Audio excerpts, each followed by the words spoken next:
Hey, it's Pete at Pete Snakebite Kit. How you doing?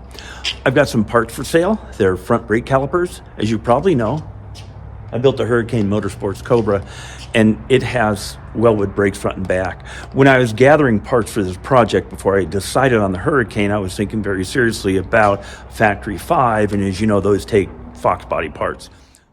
I took these all apart, cleaned them up real good, looked at the pistons and the bores, they all look good. I got a seal kit directly from Baer. It's not a generic seal kit. And so these things are ready to go. I got these, like I say, before I started building my car, and I thought I was going to use something that took Fox body parts. So you can see these are aluminum, two-piston, but they say Shelby right on them. This is honestly the only set I've ever seen like that. If you like them, make me an offer.